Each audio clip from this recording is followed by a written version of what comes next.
3.1 प्रस्तावना। किसी भी राष्ट्र की विदेश नीति शून्य में उत्पन्न नहीं होती है। उस राष्ट्र का इतिहास और संस्कृति, राजनीतिक व्यवस्था एवं अन्य तत्व उसे दिशा और स्वरूप प्रदान करते हैं। उनमें से कुछ तथ्य जैसे भूगोल एवं प्राकृतिक सीमाएं तो यथावत रहते हैं, जबकि अन्य जैसे आंतरिक और बाह्य पर्यावरण कई बार तो बिना जाने भी परिवर्तित हो जाते हैं। किसी भी राष्ट्र की विदेश नीति की निरंतरता और परिवर्तन के तत्वों की इन्हीं कारकों एवं शक्तियों के संदर्भ में व्याख्या की जा सकती है। यह जरूरी नहीं है कि राष्ट्र की विदेश नीति के निर्धारक तत्वों के प्रभाव संपूर्ण समय और काल के विस्तार में एकरूप ही हों। यह स्थान और परिस्थितियों के अनुसार परिवर्तित होता है। इस इकाई का उद्देश्य भारतीय विदेश नीति के मुख्य निर्धारकों को उसके उद्देश्य और सिद्धांतों के संदर्भ में खोजना तथा मूल्यांकन करना है। 3.2 भारत की विदेश नीति उद्देश्य और सिद्धांत। कोई भी क्रिया तभी उत्पादक होती है जब उसे कोई लक्ष्य और उद्देश्य मार्गदर्शित करे। भारत की विदेश नीति के साथ भी ऐसा ही है। बिना इन उद्देश्यों के ज्ञान के इन नीतियों की दशा का मूल्यांकन करना सरल नहीं है। भारत के नेताओं ने स्वतंत्रता के समय से ही इन उद्देश्यों का विशेष रूप से उल्लेख किया है। इसके अलावा कई विश्लेषक एवं शोधकर्ताओं ने अपने लेखन एवं विश्लेषणों से इन उद्देश्यों का मूल्यांकन किया है।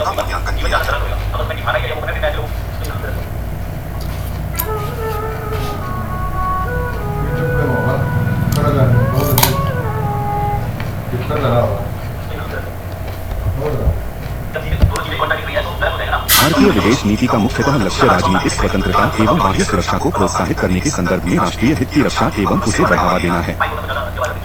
भारत जैसा राष्ट्र जिसने औपनिवेशिक शासन से स्वयं को स्वतंत्र किया हो, स्वभावतः ऐसी विदेश नीति का पालन करेगा जिससे उसे अपने स्वतंत्र राष्ट्र के अस्तित्व के साथ समझौता न करना पड़े अथवा किसी अन्य राष्ट्र को यह अवसर न मिले कि वह इसके व्यवहार को निर्देशित कर सके। एक सफल विदेश नीति के सहयोग से भारत किसी भी विदेशी आक्रमण को रोक सकता है या प्रतिरोध कर सकता है। भारत की राष्ट्रीय सुरक्षा को समस्त विश्व की सुरक्षा के संयुक्त रूप से कार्य करने की इच्छा के विस्तृत एवं विवेकशील पृष्ठपट पर रखा गया है। दूसरे शब्दों में, भारत कभी भी यह नहीं चाहता कि उसकी सुरक्षा से दूसरे राष्ट्र स्वयं को असुरक्षित महसूस करें। भारत ने हमेशा से ही सभी राष्ट्रों के साथ मित्रतापूर्वक संबंध रखने चाहिए, विशेष रूप से बड़े देशों और पड़ोसी देशों के साथ। संक्षेप में, भारतीय विदेश नीति विश्व शांति को प्रोत्साहित करती है, 20वीं सदी के शुरू के 2 विश्व युद्ध जैसे भयावह युद्धों से बचने के लिए कार्य करती है। भारत उन सभी बड़े राष्ट्रों में शांति और सहयोग को प्रोत्साहित करना चाहता है जिनके बीच राजनीतिक, विचारधारा और अन्य मतभेद हैं। भारत जो कि स्वयं औपनिवेशिक शासन से पीड़ित रहा है और लंबे अहिंसक संघर्ष के पश्चात आजाद हुआ, की विदेश नीति उपनिवेशवाद को खत्म करने के लिए वचनबद्ध है। तदनुसार भारत ने अफ्रीका और एशिया की जनता के राष्ट्रीय संघर्ष का समर्थन किया है।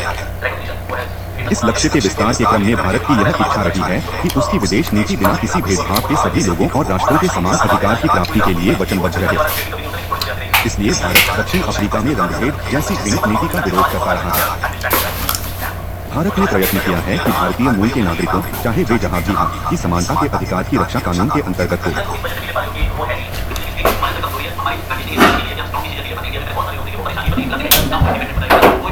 शोषित राष्ट्र और उसकी जनता के आर्थिक विकास को प्रोत्साहित करना भारतीय विदेश नीति का एक प्रमुख लक्ष्य रहा है। इसकी प्राप्ति के लिए भारतीय विदेश नीति में हमेशा औद्योगिक रूप से विकसित राष्ट्रों से हितकारी संबंध विकसित करने चाहिए ताकि महत्वपूर्ण मदद की प्राप्ति हो सके। भारतीय नीति का लक्ष्य सिर्फ स्वयं के विकास की जरूरतों को पूरा करना ही नहीं है, बल्कि तृतीय विश्व की नवस्वाधीन नवोदित उन गरीब राष्ट्रों की भी है जिन्होंने हाल ही में स्वाधीनता पाई हो। भारतीय विदेश नीति का एक प्रमुख लक्ष्य यह है कि एक न्यायसंगत आर्थिक एवं सामाजिक विश्व व्यवस्था की स्थापना हो जो कि विश्व से बीमारी और वंचन को समाप्त करने में सहायक हो। यह ध्यान देने योग्य बात है कि कुछ प्रशंसनीय सिद्धांत भारत को ऐसी विदेश नीति के लक्ष्यों का अनुसरण करने के लिए निर्देशित करते हैं। अब हम इन सिद्धांतों पर विचार करते हैं। भारत दूसरे राष्ट्रों के साथ मतभेदों को सुलझाने के लिए बल प्रयोग से दूर रहने के सिद्धांत पर अटल रहा है। वास्तव में भारत राष्ट्रों के बीच तनाव को कम करने और मतभेदों को कम करने के लिए बातचीत, वार्ता, समझौता एवं कूटनीति जैसे शांतिपूर्ण तरीकों को बढ़ावा देता है। विश्व की विभिन्न समस्याओं से ग्रसित पक्ष के नियंत्रण के लिए अंतर्राष्ट्रीय कानून के विकास में भारत का सक्रिय सहयोग रहा है। संयुक्त राष्ट्र एवं अन्य विश्व संगठन और क्षेत्रीय संगठनों की मजबूती में भारत का दृढ़ विश्वास रहा है, जो कि अंतर्राष्ट्रीय शांति एवं सहयोग के मुख्य उपकरण हैं। परमाणु एवं अन्य प्रकार के व्यापक क्षति वाले हथियारों के ह्रास, कटौती और समापन को कार्य में भारत विश्वास रखता है।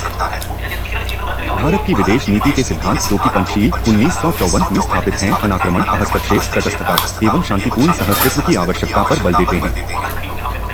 संक्षेप में भारत अपनी विदेश नीति के माध्यम से एवं शांतिपूर्ण, विधिपालक और विश्वसनीय स्वयं को प्रतीयमान होना चाहता है, यद्यपि विश्व समुदाय के अन्य राष्ट्रों से मैत्रीपूर्ण संबंध के द्वारा लाभ उठाने की चेष्टा भी करता है। 3.3 भारतीय विदेश नीति के निर्धारक।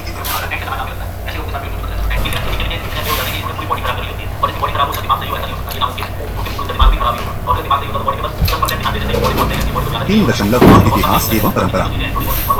भारत की विदेश नीति उसकी ऐतिहासिक परंपरा को प्रतिबिंबित करती है। भारत ने अपने क्षेत्रीय विस्तार के लिए देश से बाहर कभी भी कोई आक्रामक अभियान नहीं किया है। असल में वह स्वयं कई आक्रमणों एवं विदेशी शासन का लक्ष्य रहा है। उल्लेखनीय है कि कई आक्रामकों ने इस देश को अपना घर मान लिया और यहाँ की प्रथा एवं परंपरा के अनुसार अपने को ढाल लिया।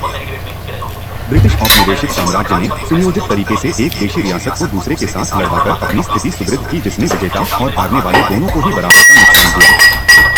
भारत के युद्धों से पीड़ित अनुभव ने उसकी विदेश नीति की प्रकृति को युद्ध विरोधी बना दिया। इसके अतिरिक्त महात्मा गांधी और उनके अनुयायियों के नेतृत्व में लड़े गए अहिंसक स्वाधीनता संग्राम की प्रकृति भी भारत की विदेश नीति में सुस्पष्ट रूप से दिखाई देती है। सिर्फ यही नहीं, प्राचीन सभ्यता एवं संस्कृति की धरोहर भी विदेश नीति के निर्धारण में सहायक सिद्ध हुई है। वसुधैव कुटुंबकम अर्थात सारा विश्व एक परिवार है कि पारंपरिक मान्यता प्राचीन धर्म ग्रंथों और स्वामी विवेकानंद जैसे महापुरुषों के आध्यात्मिक कार्यों के माध्यम से भारत की जनता तक पहुंची है। भारतीय विदेश नीति की संरचना में विशेष तौर पर सहायक हुए मूल्य हैं सहिष्णुता, अहिंसा और विश्वबंधुत्व। के अनुसार भारतीय विदेश नीति ने अहिंसा की परंपरा विदेश नीति की समस्या के एक अभिगम पद्धति की सुधारित स्वीकृति है, जो कि सामंजस्य और शांति पर बल देती है और प्रतिशोध तथा घृणा की प्रकृति के विपरीत है। स्वतंत्रता आंदोलन के ज्यादातर नेता इंग्लैंड में शिक्षित थे या फिर उदार शिक्षा से परिचित थे। वे स्वतंत्रता, समानता और लोकतंत्र को महत्व देते थे। ये आदर्श भारतीय विदेश नीति में सन्निहित हैं। यद्यपि भारत उदार लोकतांत्रिक देशों के साथ सहयोग करता है, लेकिन समाजवादी देशों का भी विरोध नहीं करता है। गुटनिरपेक्षता की नीति भारत को गुट की राजनीति से दूर रहने का परिणाम ही नहीं है, बल्कि यह राष्ट्रीय आंदोलन के आदर्शों और उद्देश्यों को अनुसार है, जिसे हमारी जनता ने संजोया था।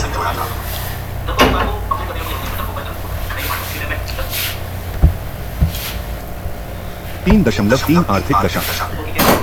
कच्चे माल और प्राकृतिक संपदा का स्वामित्व तथा आर्थिक विकास की अनिवार्यता देश की विदेश नीति के निर्धारण में विशेष प्रदान करते हैं।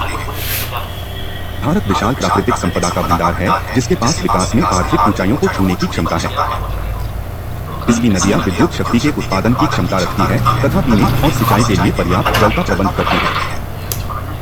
बॉक्साइट, कोयला, तांबा, मैग्नीज एवं अन्य खनिजों का विशाल भंडार भारत की संपत्ति है। साथ ही कुशल और शिक्षित श्रमिक वर्ग इसका आधार है। हालांकि कृषि, साक्षरता, विज्ञान और प्रौद्योगिकी प्रगति के बावजूद इस बात से इनकार नहीं किया जा सकता है कि भारत विकास में काफी पिछड़ा हुआ है। बढ़ती हुई जनसंख्या का अधिकांश भाग रोटी, कपड़ा और मकान जैसी मूलभूत आवश्यकताओं का प्रबंध करने में भी सक्षम नहीं है। स्वतंत्रता के पश्चात हमारे नेता यह जानते थे कि देश को धन कोष का हस्तांतरण, मशीनों एवं तैयार माल का आयात, भारतीय सामान का निर्यात, तकनीकी कार्मिकों के प्रशिक्षण आदि कई बातों के लिए विदेशी सरकारों से सहायता लेनी पड़ेगी। विचारधारा से ध्रुवित विश्व में भारत को दोनों मुक्त बाजार अर्थव्यवस्था वाले पश्चिम और पूर्व सोवियत संघ के नेतृत्व वाले समाजवादी देशों के साथ मैत्री एवं सद्भाव की आवश्यकता थी। ऐसे में गुटनिरपेक्षता की नीति अपनाकर भारत ने दोनों गुटों से मदद की अपेक्षा की। भारत ने मिश्रित अर्थव्यवस्था का मार्ग अपनाया, जिसमें सार्वजनिक और निजी क्षेत्र का मिश्रण है। सार्वजनिक क्षेत्र में भारतीय राजकीय निवेश किया गया और साथ ही आधारभूत सेवाओं आदि जैसे कई क्षेत्रों में निजी क्षेत्र का योगदान रहा।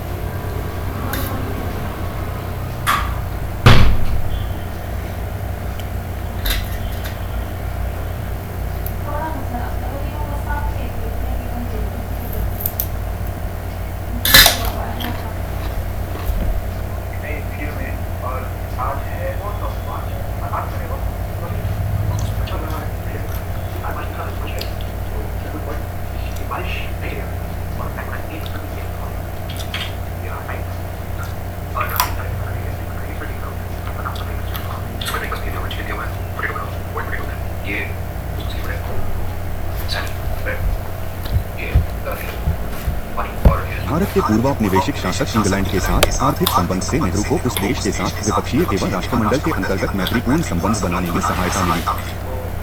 भारत के व्यापार के बृहद भाग के अंतर्गत कच्चे माल जैसे चाय का निर्यात तथा भारी मशीनें एवं प्रौद्योगिकी का आयात मुख्यतः अमेरिका तथा पश्चिमी यूरोपीय देशों के साथ होता है। ये देश कई परियोजनाओं के लिए चदार अनुदान एवं ऋण की व्यवस्था करते आए हैं। इसके साथ ही विश्व बैंक एवं अंतर्राष्ट्रीय मुद्रा कोष से बहुपक्षीय ऋण की भी सुविधा प्रदान करते रहे हैं। पूर्व सोवियत संघ भी आसान शर्तों पर रक्षा और अंतर्राष्ट्रीय व्यापार के अन्य क्षेत्रों में भारत का महत्वपूर्ण साझेदार बना है। यह भी उल्लेखनीय है कि औद्योगिक और आर्थिक आवश्यकताओं के लिए तेल पर निर्भरता ने मध्य पूर्व में तेल समृद्ध अरब देशों से संबंध के विशेष महत्व के अलावा विश्व बाजार में स्थिर मूल्य एवं आपूर्ति के लिए भारत कार्यरत है। एक अलग स्तर पर देश की आर्थिक दशा भारतीय विदेश नीति की एक दिशा प्रदान करते हुए विकसित एवं विकासशील देशों के बीच असमानता को कम करने का तर्क देती है और विकासशील देशों के बीच अधिक आर्थिक सहयोग चाहती है। 3.4 नेतृत्व का स्वरूप। किसी भी नेता की व्यक्तिगत योग्यता या क्षमता एक राष्ट्र के भविष्य को एक निश्चित समय में अपने नेतृत्व द्वारा विदेश नीति के स्वरूप को एक निश्चित दिशा प्रदान करती है। जैसे 20वीं शताब्दी के पूर्व दशकों में अमेरिका की विदेश नीति को स्वरूप देने में वुडरो विल्सन के योगदान को कौन इनकार कर सकता है, या फिर इसी सदी के अंत में सोवियत नीति के निर्माण में मिखाइल गोर्बाचोव के योगदान को। इसी तरह भारत की स्थिति में भी पदासीन प्रधानमंत्रियों के व्यक्तित्व की देश की विदेश नीति में एक विशेष पहचान दिखाई पड़ती है। भारत के प्रथम प्रधानमंत्री जवाहरलाल नेहरू, जिन्होंने भारत की नीति को 1.5 दशकों से भी ज्यादा समय तक दिशा प्रदान की, एक दृष्टिकोण से अंतर्राष्ट्रीयतावादी माने जाते थे और किसी भी समस्या का संकुचित और स्वकेंद्रित मार्ग अपनाने के बजाय एक प्रबुद्ध मार्ग को वरीयता देते थे। वे अपने काल के सभी दूरदर्शियों में सबसे महान माने जाते थे। स्वाभाविक है कि इस काल में भारत की विदेश नीति में विश्व शांति और निरस्त्रीकरण के संबंध में राष्ट्रों के सौहार्द के सामूहिक हित के लिए प्रतिबद्ध थी। पंचशील का सिद्धांत विभिन्न देशों की समस्याओं को समाधान का एक विशिष्ट नेहरूवादी दृष्टिकोण का प्रतिरूप था। पंडित जवाहरलाल नेहरू की बेटी इंदिरा गांधी का प्रभाव बिल्कुल विपरीत था। स्वभावतः यह बहुत प्रभावशाली एवं दृढ़ महिला थी।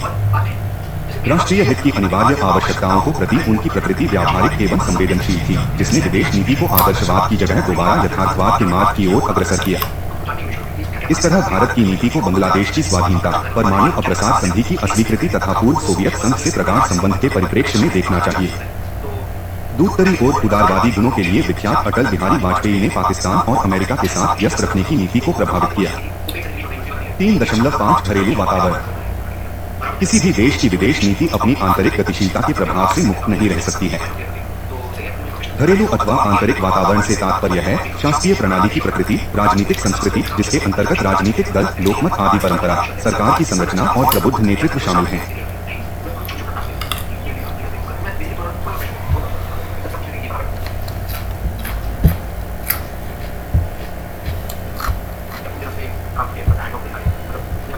स्वतंत्र भारत अनेकता में एकता का सजीव उदाहरण है।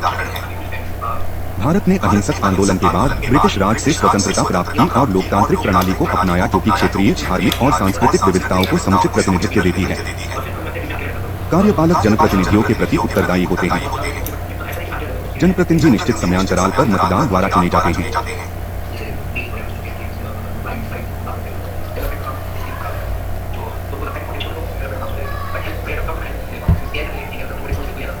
भारत की राजनीतिक व्यवस्था इंग्लैंड की संसदीय प्रणाली पर आधारित है। हालांकि कार्यपालिका प्रायः ऐसा विश्वास करती है कि विदेश नीति पर उसका विशेषाधिकार है, लेकिन कार्यपालिका पर संसद के नियंत्रण ने देश की विदेश नीति को प्रभावित करने का माध्यम खोज लिया है।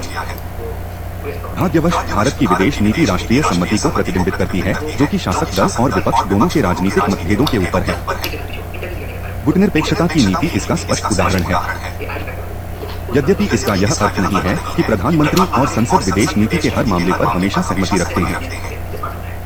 नेहरू के काल में, जो कि अन्य प्रधानमंत्रियों के बजाय अधिक विवेकाधिकार का प्रयोग करते थे, चीन से सीमा विवाद और गोवा के मामले पर 1950 के दशक के उत्तरार्ध में संसद ने नेहरू की नीतियों के विरोध में अपने अधिकारों का प्रभाव डालने का प्रयत्न किया था। पुनः हाल ही में 2003 में इसक के मामले पर भारतीय नीति काफी हद तक संसद में व्यापक भावना से प्रभावित रही, यहाँ तक कि सत्तारूढ़ शासक दल भी अमेरिकी सैन्य कार्रवाई पर खेद व्यक्त करने वाला एक पक्ष बनने को राजी हो गया। चुनावों के समय में राजनीतिक दल भी विदेश नीति के मामले में अपने चुनाव घोषणा पत्र में अपना दृष्टिकोण रखते हैं। भूमंडलीकरण, विश्व व्यापार संगठन और कई अन्य मामलों में भारतीय जनता पार्टी और कम्युनिस्ट पार्टी मार्क्सवादी के मत भिन्न हैं। इसी तरह कुछ क्षेत्रीय दल जैसे तमिलनाडु में प्रमुख अन्ना द्रमुक एम के आदि और जम्मू कश्मीर में नेशनल कॉन्फ्रेंस क्रमशः श्रीलंका एवं पाकिस्तान के प्रति देश की नीति को प्रभावित करते हैं।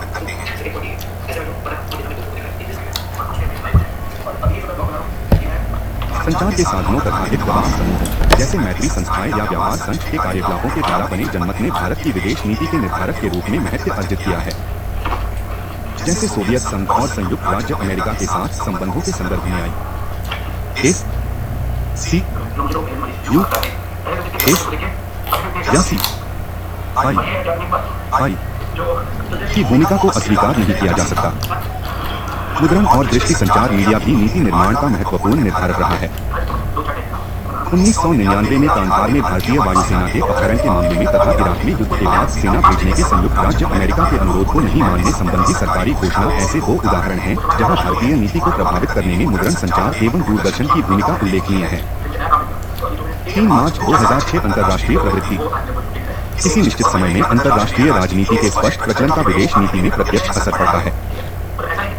विदेश नीति के संचालन में कठिनाई उत्पन्न होती है क्योंकि राज्यों के पास दूसरे राज्यों के व्यवहार को नियंत्रित करने के लिए निश्चित माध्यम का अभाव रहता है। 2 विश्व युद्धों के बीच के समय 1919 से 1939 में फ्रांस की सुरक्षा का प्रश्न, उसके बाद इटली में फांसीवाद तथा जर्मनी में नाजीवाद का उदय एवं जापान में सैन्यवाद आदि ने सभी देशों की विदेश नीतियों को प्रभावित किया। अमेरिका ने सोवियत संघ को प्रति अपनी नीतियों में परिवर्तन किया और उसे मान्यता प्रदान की क्योंकि 1933 में जर्मनी में हिटलर के उदय ने युद्ध के पश्चात स्थापित विश्व व्यवस्था के लिए संकट पैदा कर दिया था। 1921 में मंचूरिया चीन पर जापानी हमले ने अमेरिका और सोवियत संघ दोनों के लिए सुदूर पूर्व में एक सामान्य संकट उत्पन्न कर दिया था। दोनों शक्तियों ने इसीलिए तब अपनी शत्रुता शीत युद्ध काल 1945 से 90 ने अधिकतर देशों की विदेश नीति को अत्यधिक प्रभावित किया। अमेरिका के परमाणुकरण के भय के कारण पूर्वी यूरोप के देश सोवियत संघ के नियंत्रण में आ गए और इसका परिणाम यह हुआ कि ये देश समाजवाद अपनाते हुए सोवियत संघ के पक्ष में खड़े हो गए। अमेरिका द्वारा स्थापित नाटो, सीएटी तथा अन्य सैन्य संधि व्यवस्था से उसकी साम्यवाद को नियंत्रित करने की नीति स्पष्ट होती है। भारतीय प्रयासों से प्रतिपादित गुटनिरपेक्ष की नीति अंतर्राष्ट्रीय वातावरण में उत्पन्न इसी ध्रुवीकरण की एक प्रतिक्रिया थी। विश्व राजनीति अगले करीब 45 वर्षों तक शीत युद्ध से प्रभावित रही। परमाणु क्षेत्र में हथियारों की दौड़, बढ़ते हुए संदेह की तीव्रता और आने वाले विनाश के भय का द्योतक है। परमाणु निरस्त्रीकरण की भारत की नीति इसी आशंका पर व्याप्त है कि दुर्घटनावश या विवेकपूर्ण तरीके से भी इन हथियारों का प्रयोग मानव सभ्यता के लिए विनाश का कारण बन सकता है। परमाणु क्षेत्र से संबंधित 1998 में भारत द्वारा परमाणु अस्त्र का सफल परीक्षण का यह तर्क दिया जा रहा है कि अंतर्राष्ट्रीय वातावरण में तेजी से हो रहे बदलाव के कारण यह एक आवश्यक प्रतिक्रिया है जो कि परमाणु निरस्त्रीकरण की मांग को अस्वीकार करता है तथा परमाणु संपन्न शक्ति एवं परमाणु विपन्न शक्ति के बीच असमान श्रेणीबद्धता का समर्थन करता है। शीत युद्ध के आकस्मिक अंत एवं उसके साथ सोवियत संघ के विघटन के बाद भारत की विदेश नीति में गुटनिरपेक्ष आंदोलन की तरफ कम उत्साह होना, अमेरिका की चिता को समायोजित करने की इच्छुकता, इजराइल के साथ पूर्ण कूटनीतिक संबंध स्थापित करना, यूरोप, दक्षिण पूर्व एशिया एवं दक्षिण एशिया के साथ संबंधों में आर्थिक पक्ष पर बल देना आदि जैसे कई प्रकार से पर्याप्त परिवर्तन हुए हैं। पुनः शौक्त युद्ध के पश्चात आतंकवाद एवं मानव अधिकार के मामलों में अंतर्राष्ट्रीय समुदाय की बढ़ती हुई संवेदनशीलता ने भारतीय विदेश नीति में महत्वपूर्ण समायोजन समन्वय करने के लिए प्रेरित किया। 1990 के दशक में भारतीय विदेश नीति के आलोचनात्मक प्रेक्षकों का मानना था कि बड़ी शक्तियों और अंतर्राष्ट्रीय मंचों में भारत सरकार जम्मू कश्मीर के मामले पर पूर्वाधिकृत रही। 11 सितंबर 2001 को अमेरिका के न्यूयॉर्क और वाशिंगटन में आतंकवादी हमले ने भारत को अपनी आतंकवादी विरोधी नीति को अधिक दृढ़ता के साथ पेश करने का मौका दिया।